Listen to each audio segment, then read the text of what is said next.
Welcome to Worlds Collide, a wrestling card podcast for wrestling fans by wrestling fans, featuring Tony Vella from WrestlingTradingCards.com.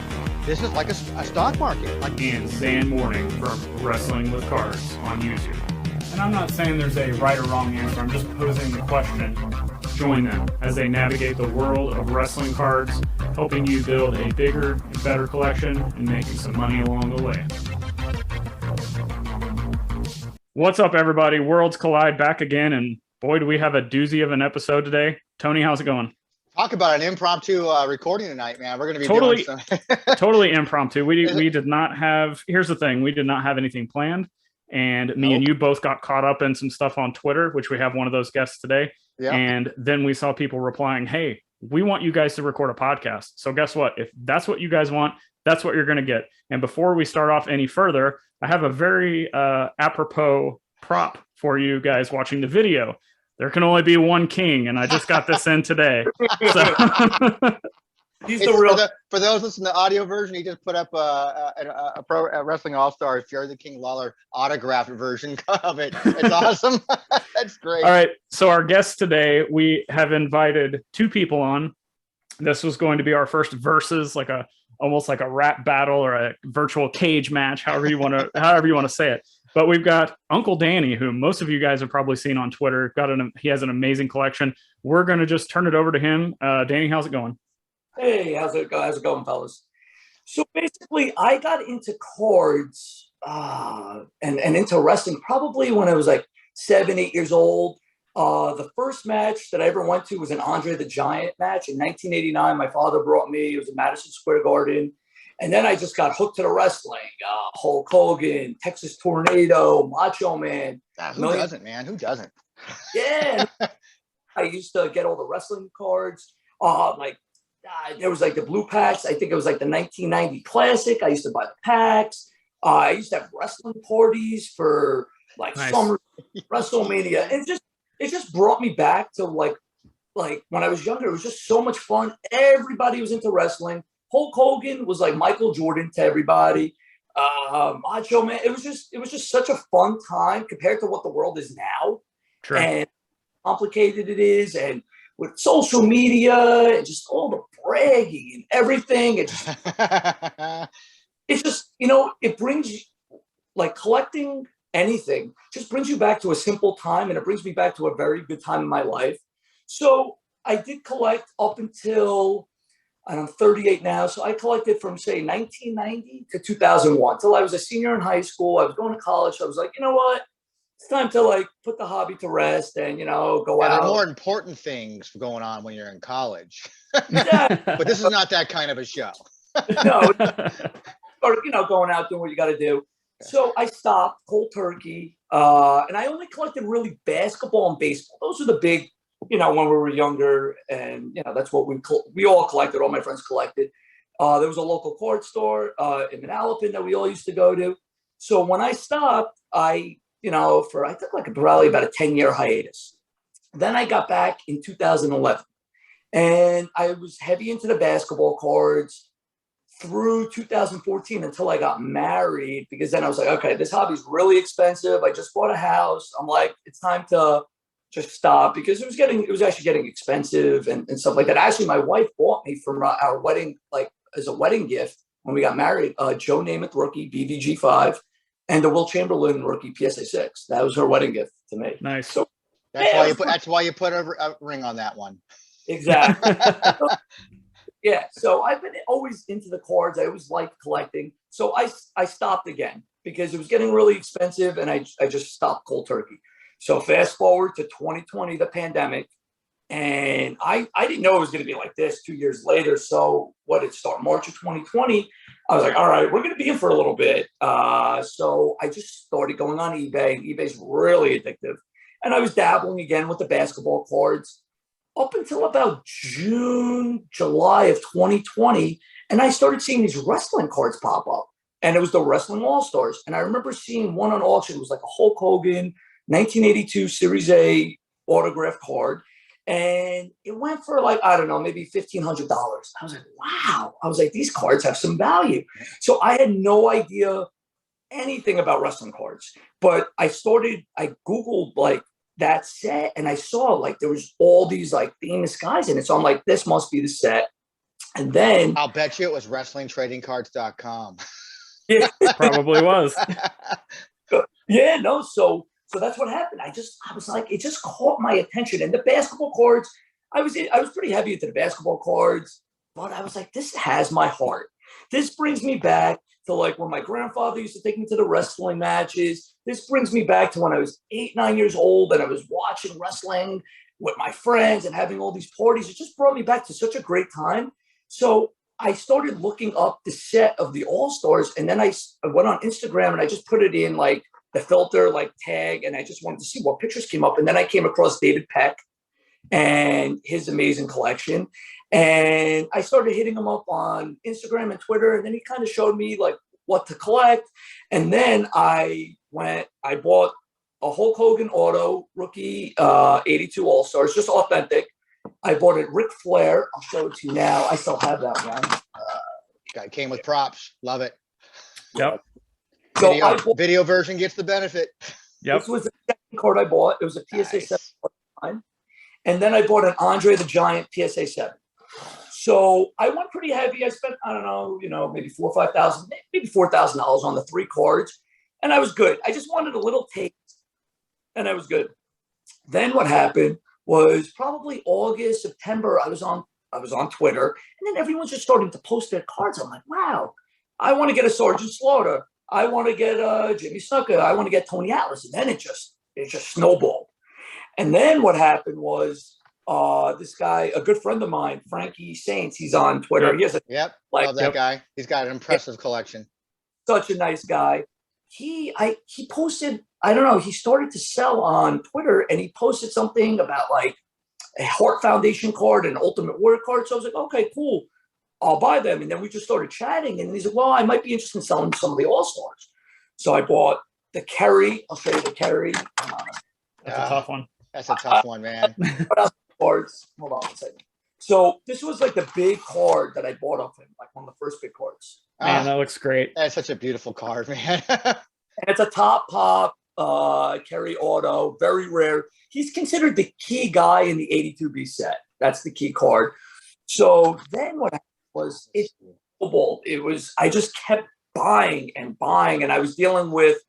I dealt with Frankie. I bought a lot of stuff from Frankie. Then there was this guy, Dominic, he used to collect the sets of the 82A, 82B, and then the 83. And then I think he hit a brick wall, and he just ended up selling all his stuff on eBay. So I must have won 20 or 30 cards, maybe 30 cards off eBay auction, spent a lot of money. And then I filled out the rest of the sets from Frankie, from this guy, Joe Hammond, a couple of random guys on eBay, and obviously Rob England. I bought some stuff from. So, and then I actually ended up with, there's 108 cards in the 3 All-Star sets, and I have 101 autographed. Nice. That's impressive. And I did it in 4 months, and that's even more impressive. Really. And I'm really proud of it, because it's cards that I'll just never sell. I love the community so much. So many nice people. You guys are awesome. I follow you guys on Twitter. I met this guy, Jamie Wallace. He's another stud. Yeah. Really, WCW set, that's a really cool set. Obviously, I talked about Frankie. Dominic, who sold me the cards, was great. David Peck has just an amazing collection. Joey Graven. There are just a lot of nice guys, and unfortunately, the former king, Rob England. So. All right, we're going to stop you right there. We're going to stop you right there so we can kind of give a little bit of a background. So Tony messages me, and I was busy. I didn't even have my phone on me at the time. And he's like, hey, did you see what's going on? I'm like, no. He's like, well, we got tagged in something. You should check it out. So I went and looked at it, and I was like, what in the world is going on with these two? The next thing I know, we've got people saying, hey, you need to have them both come on the Worlds Collide podcast and hash it out in the steel cage on the podcast. I'm like, all we hear is a virtual ding, ding, ding, ding, ding, and introducing. Yep. And, we like to give people a platform on here to talk about wrestling cards and anything they like and don't like that has to do with the hobby. We invited both of you on. Rob could not make it. He does have a legitimate reason, just getting that out there and being transparent. So we're going to try to get him on at another point. But right now, I'm going to turn it over to you so you can give us the full backstory of whatever's going on between you guys and who's the real king. Well, and the reason why I'm interested in this too is because we got tagged in this, and I mentioned to you in a text, man. We got tagged in this, and I'm like, I missed all the previous stuff that had happened there. I just got tagged and like, well, looks like I've been blocked, by the former king, and it's what the post was, and then I just like, what the hell happened here? I'm like trying to follow on, like, wow, these are some shots, man. Shots are being fired. Well, but I saw no response. Let me also say that when we got this idea, obviously people want to hear this. I didn't want to throw you or Rob under the bus unless I feel that you legitimately deserve it, and then I will throw you under the bus.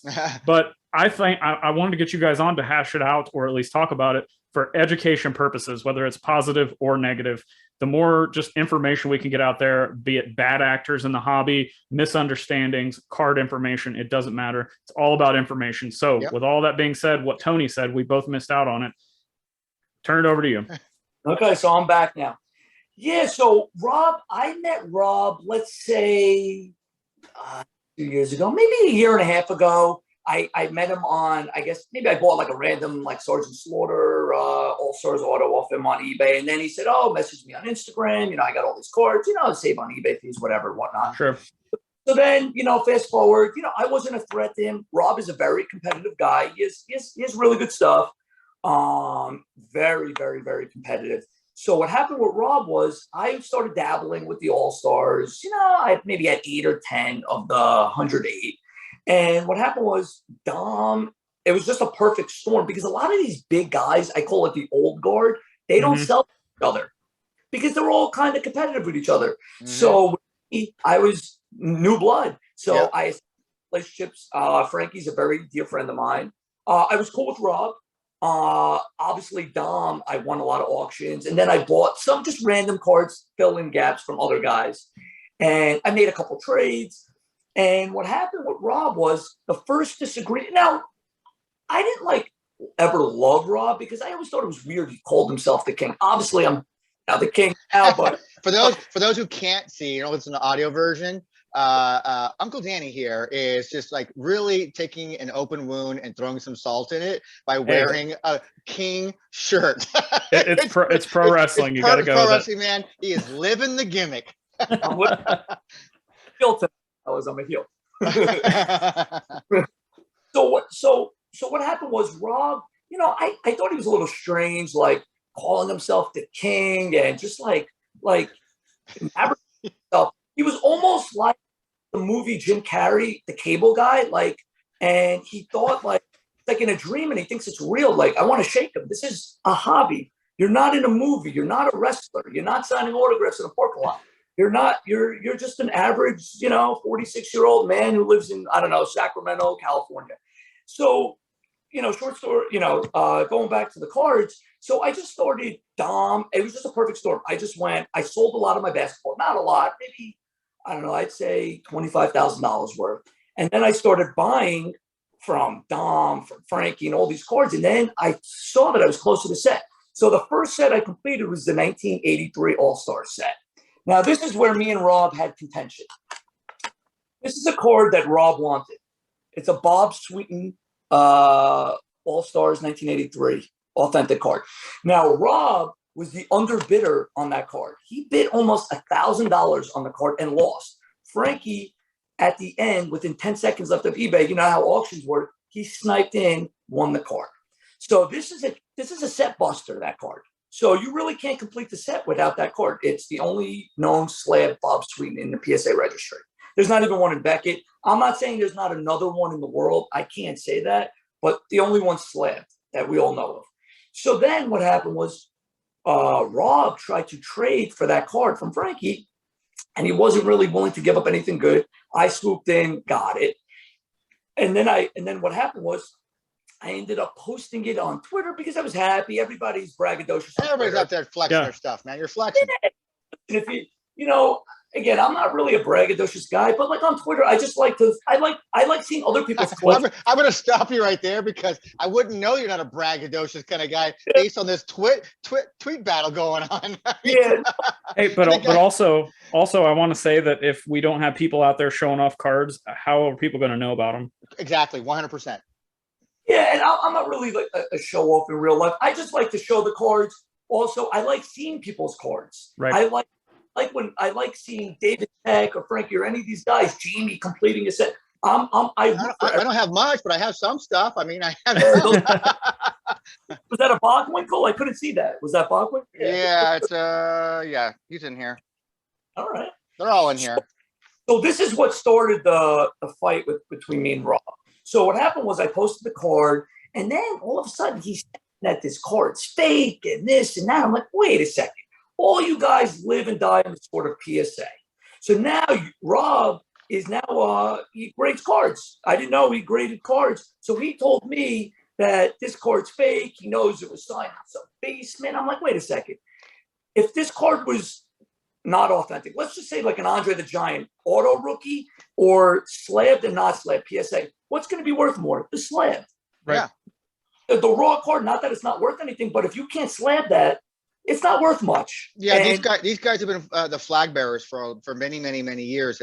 Live and die on that sword that PSA is. You know, right. It's just any common sense. Anything that's graded but authenticated is obviously going to hold more value, obviously.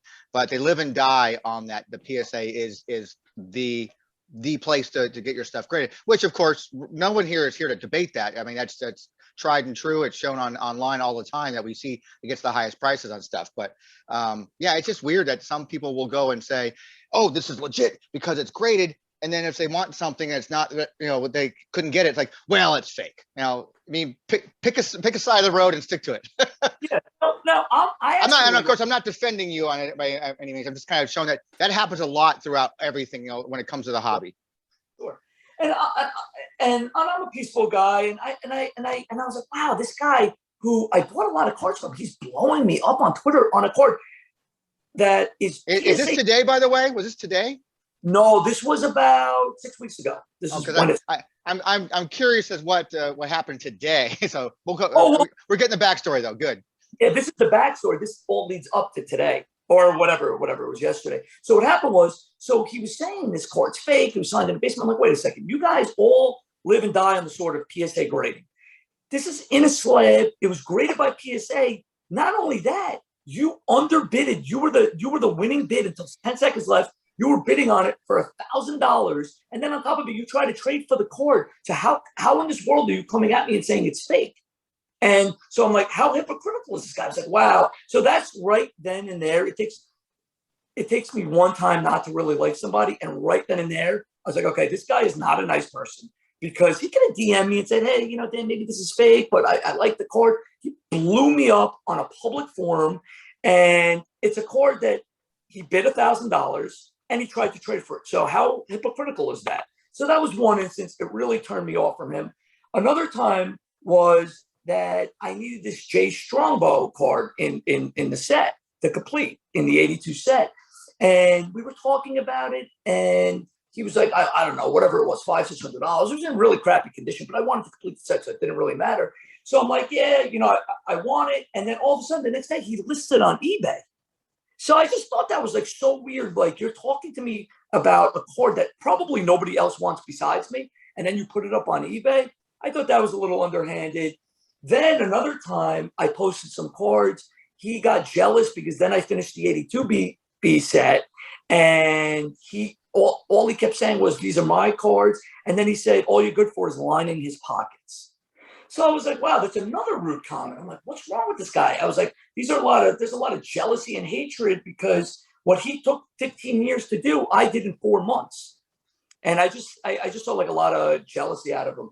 And then just a lot of subtle digs. And then I started like poking around like the other collectors. And I just like heard some like horrible things. And a lot of people don't sell to Rob. Rob's a seller. That's what all those guys, they really don't sell to each other. So that's when I came in and I made relationships with everyone. Rob, and now Rob has no chance at finishing. He'll never beat me in those 3 sets. He has like 80, 85 cards. I have 101. And some of the cards, They don't exist. Like I have here, let me show you a card that I have. I have a Bruiser Brody.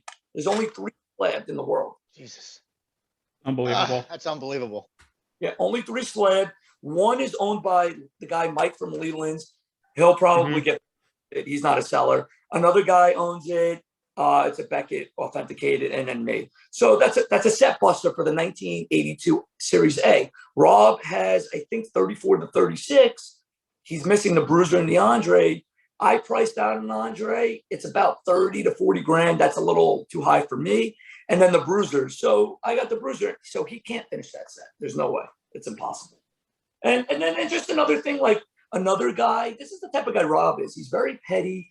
Like there was another guy that he was dealing with. His name was Joe Hammond. So Rob wanted this car. It was like a Bob Roop auto.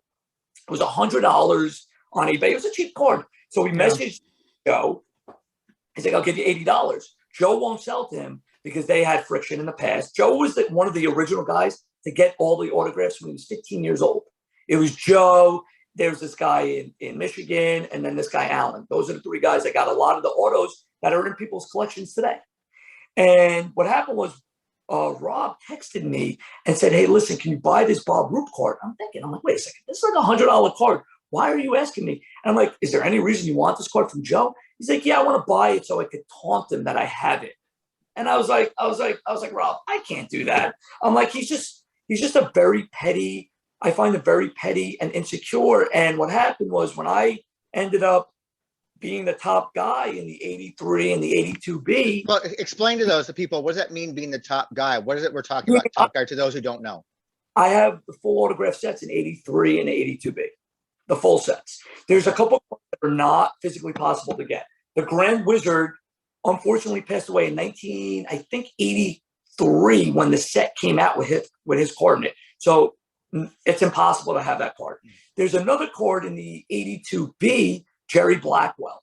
No known copies of Jerry Blackwell has ever existed on any pop reports. I'm not saying 100% nothing doesn't exist, but it would depend on some sort of pop report by now. And Rob's been doing this since in his 20s. He told me that there's no Jerry Blackwells. And then there's another one, a Super Destroyer. A Super Destroyer died, I think, in 1986, and his brother actually signs his Wrestling All-Stars card. And he signs it. That's interesting. Oh. Yeah, he signs it like Super Destroyer 2, Super D. So I talked to Rob and other guys. There's no known copies of that. Now, there could be one that's on the forges, but the guy died in 86, and we all believe. So out of 108, it's really only possible to get, I think, 105. 105. Yeah, I actually have a Gino Hernandez slab too. And that's impressive too. Yeah, that's nuts. That's incredible. So this all leads up to today then, right? So what happened or yesterday? So yesterday. So what happened was 2 days ago, I posted.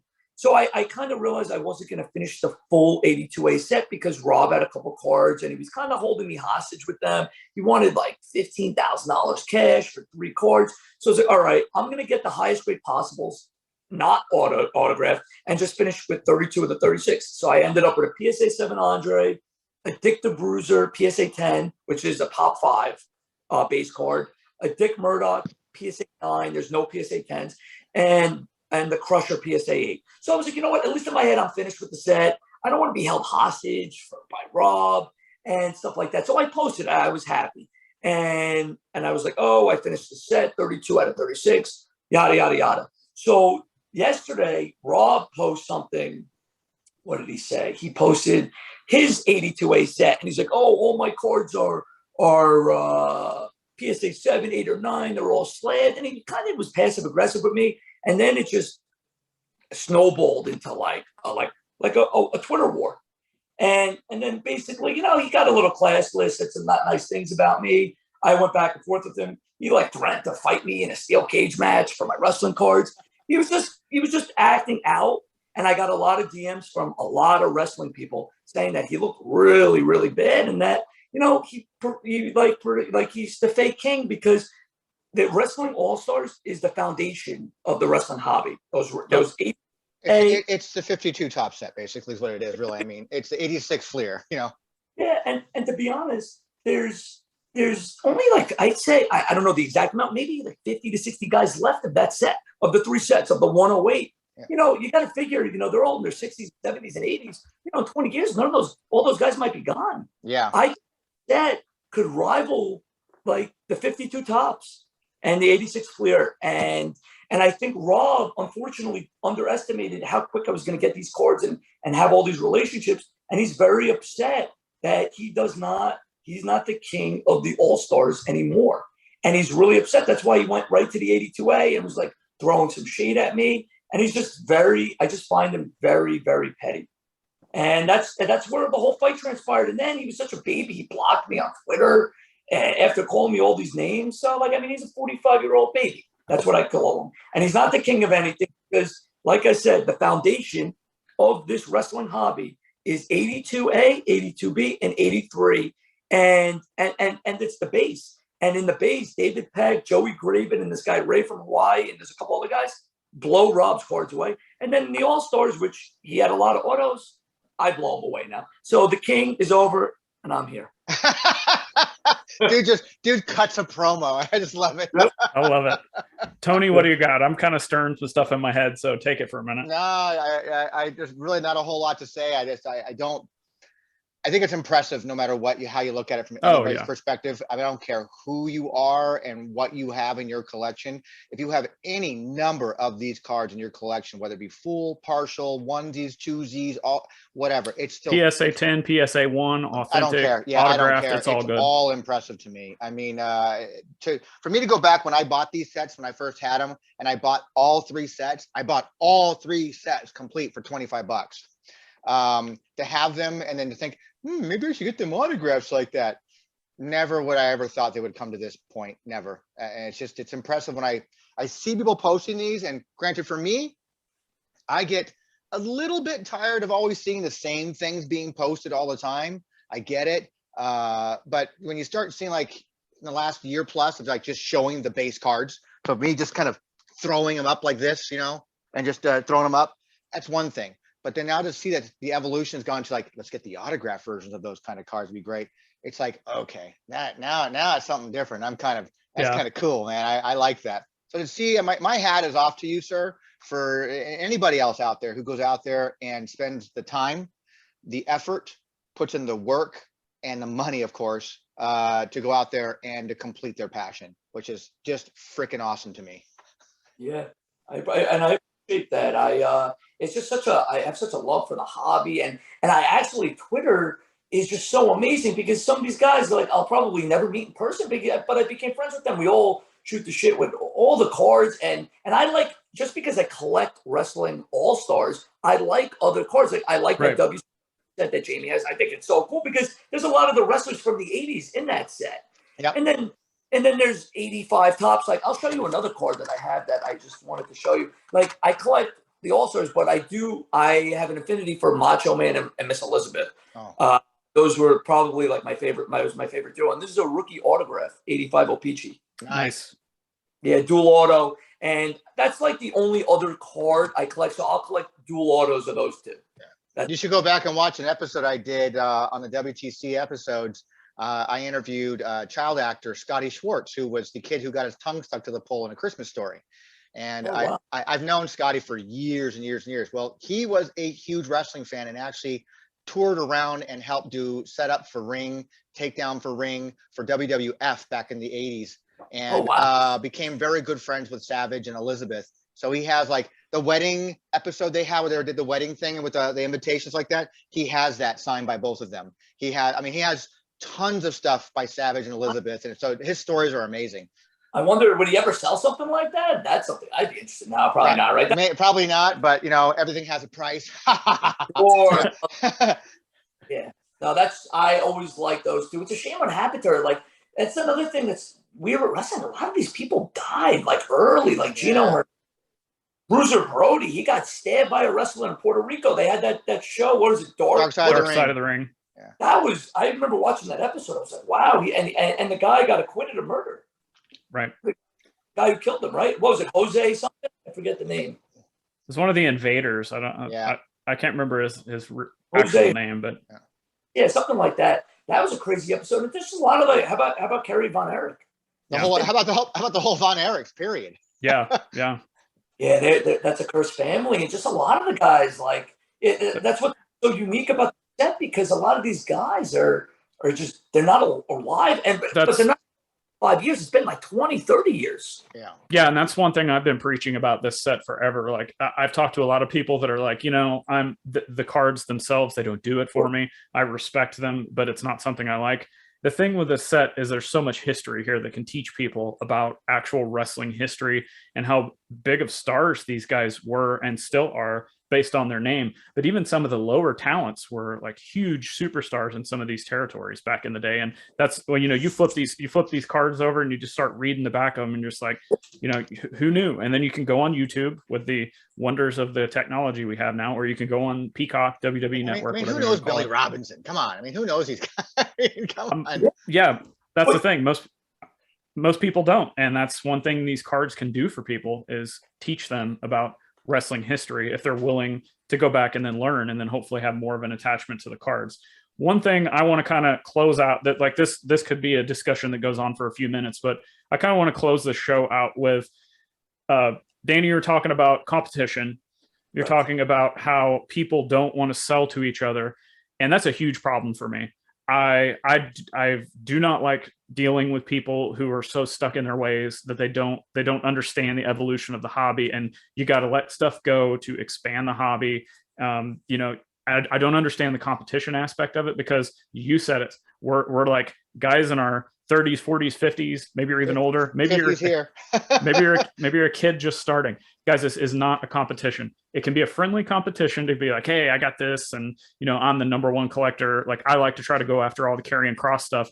I think at this point I am the number one collector of his stuff, but like, so what? If somebody beats me, that's okay. Like, we're all just having fun. We're all connecting with the talent and the cards that we like. Danny, talk to me about, where does this competition come from with this old guard of collecting, and why are they so like, I've talked to a lot of the guys that you mentioned, super nice guys, even Rob. Like, I've had Rob on my show. Tony has too. Yep. For the most part, me and Rob have disagreed on trading. I've never been able to get a trade done with him because I think his trading things he's asked for are completely unfair. But that's beside the point. Rob is an OG in the wrestling card space. He deserves the respect for his collection. But what I want to know is, why are these guys like why are they so grasping on to what their yesteryears of like being the quote the best and not moving these things? I don't know. My thing is, I think they don't want to lose grip of something, and I think a lot of them are surprised how the prices went up. And the thing with the Wrestling All-Stars, I'll go back to the All-Stars, is it's a very rare set just overall. I think I've heard maybe 2,000 copies of the set in general. It's been talked about 2,000, yeah. Yeah.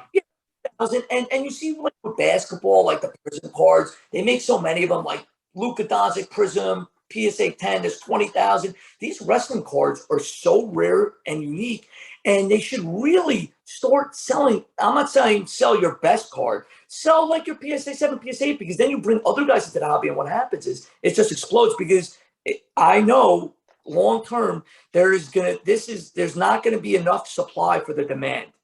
Because look at the Sergeant Slaughter that's up right now. It's at 6,500. Yeah. Just a random card. Don't get me wrong, PSA 10. It's just going to explode. And God forbid Hulk Hogan, I hope he lives forever, because that's my childhood, and Ric Flair.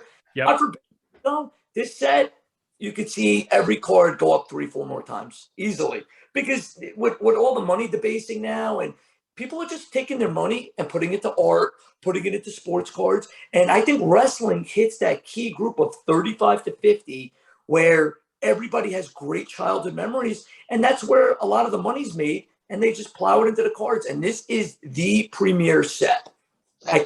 People have to understand, though, too. It's just as I don't even like separating the two sometimes. You said art and trading cards as if they're two different things. Same thing. I think they're the same thing. Same thing. I separated. I mean, but that's some people's mentality is that, well, it's just trading cards. It's not a fine piece of art. It's like, yeah, it kind of is a fine piece of art. Yeah, especially when you start getting stuff like what Danny and Rob and David and some of these other guys and Frankie, like the stuff they have is one of a kind. And I showed you that I literally just got this in today, an autograph. Like, I'm doing what you guys are doing. I'm trying to go after the signed copies because out of every wrestling card set as a complete set, this is the one set that I just keep going back to. And I'm like, I'll sell my doubles if I have them, but I just love them. I love going back and reading the stories, like I said. And here's the difference, though. I'm going after these cards. I'm going to try to get as many as I can signed. I'm going to get them graded, blah, blah, blah. I'm having fun doing it. I have a complete set already. So it's not like I'm just trying to upgrade what I have. But guess what? I know you've got a better collection than me. I know Frankie's got one. I know David. I know Rob. All these guys have better collections to me. It's not stopping anything I'm doing. It's not changing my attitude towards it. And that's what I don't understand, why some of these gatekeepers can't have that same mindset and just be grateful for everyone's collection, as we've stated, instead of being such like curmudgeons. Yeah, no, you're absolutely right. And they and these and cards in general, it's modern day art. And it's like, and like the millennials, they're not going to go buy the Andy Warhol. And I'm not saying Andy Warhol's not valuable, but they're going to go buy the $50,000 card. It's an evolution now. It's just like with Bitcoin. It's going to replace the dollar. It's just, you got to follow the trends. And that's why I like the wrestling overall, because it's so rare. Even like the Tony Atlas, it's rare. Everything in those sets are rare. And the old guard, they like to brag what, some of them, not all, but they just don't like to sell. And if they sell a couple cards, you bring another 20 people in, all their top pop cards, they'll go through the moon. Even more. Yeah. Yeah. So it's just, I don't understand the concept of that. I'm with you. I wish, like for me, like I wish there was more support for other people who have that kind of thing. Because for me, currently up on Heritage Auctions, I have both a Ric Flair and a Hogan 82 Cosmos cards up there. Those are mine. So the 82 Cosmos Hogan is a PSA 9. Only 2 in the world exist. Mine and David Peck's. And the only other one, there's only 110 that exists. But no one's flexing that piece, out there, because it doesn't really, because it's not theirs. You would think that someone would want to go out there and say, like maybe David Peck would want to go out and try to advertise my card, because all it does, with how the high it goes, it makes his even more valuable.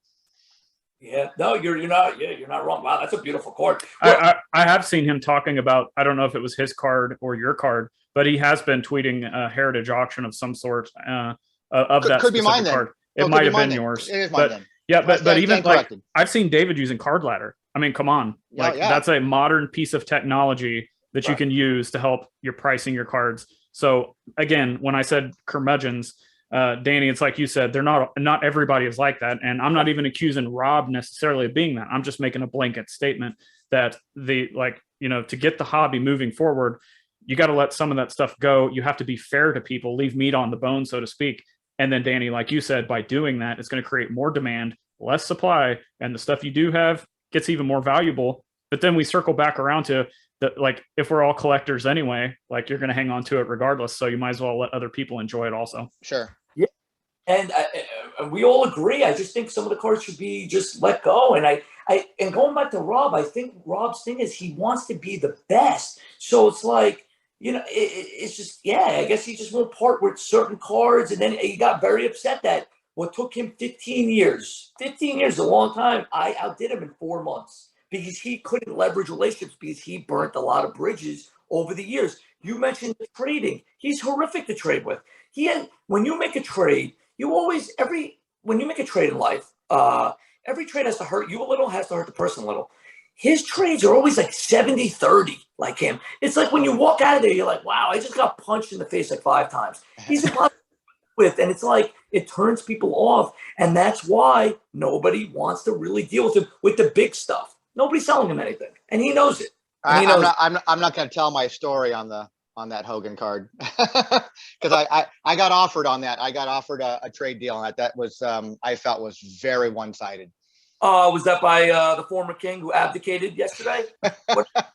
Yeah. I wish not to repeat who they are.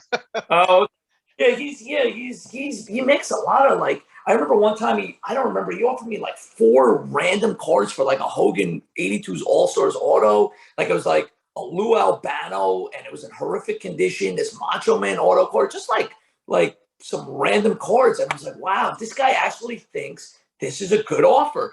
And all his offers, it's always 70-30, maybe even 80-20. Maybe I'm giving him too much credit. And that's, like I said, nobody wants to sell him anything big because he doesn't give up his best cards. And if he does, you're paying a lot of money for them and stuff. So, and then, I heard through the grapevine, he sold this Vern Gagne that I actually own now. That would be great. Yeah, I'm going to show you this one. So he sold it to the guy Dom. This is the highest one in the pop report. That's nuts. Yeah. So what happened with this card was he sold it to this guy Dom in like a trade, cash, and he got a Hogan 8 back for this card. Dom was chasing the set. Dom had a lot. Dom might have had 90, 95 of the cards, and he hit the brick wall.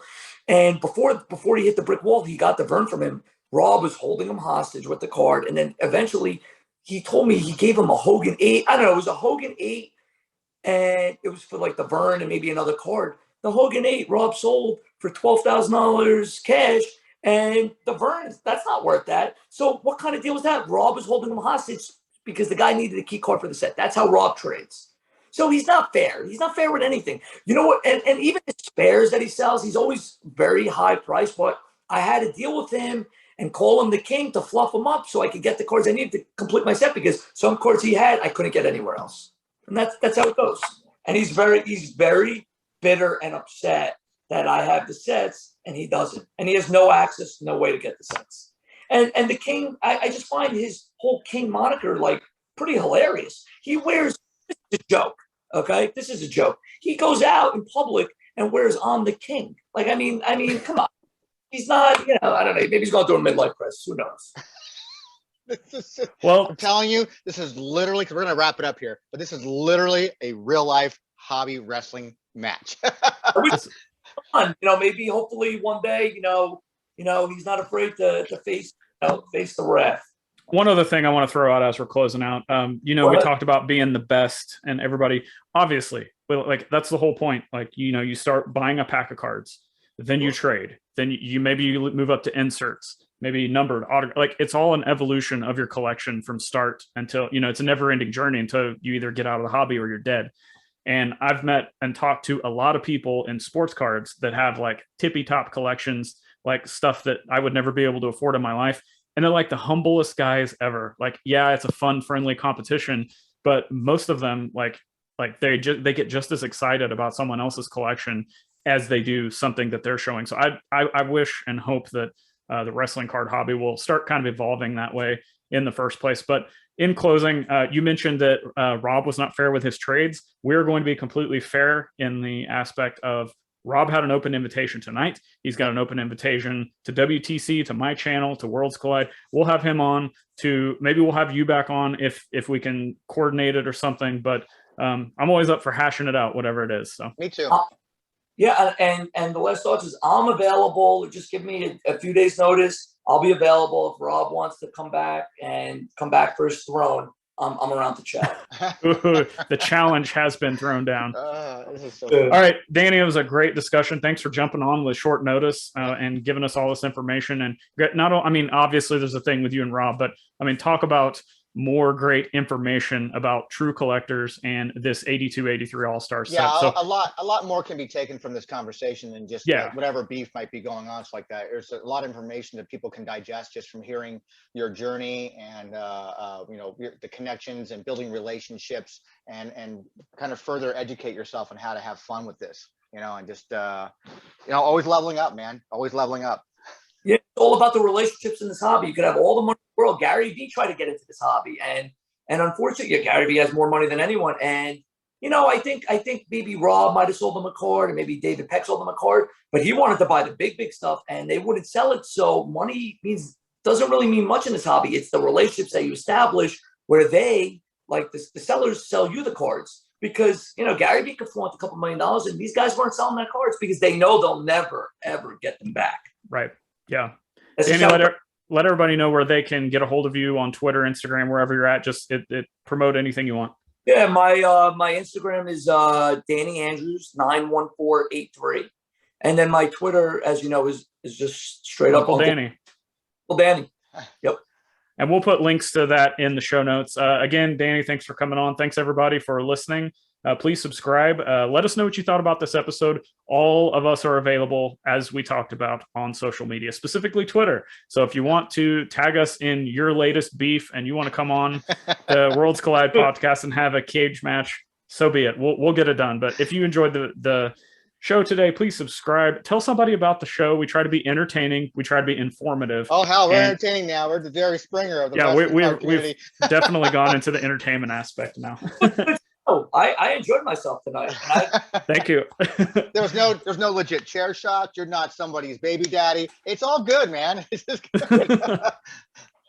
All right, guys. Thanks for listening. Again, please subscribe. Tell somebody about the show and leave us a review if you're liking this. See ya. We're out.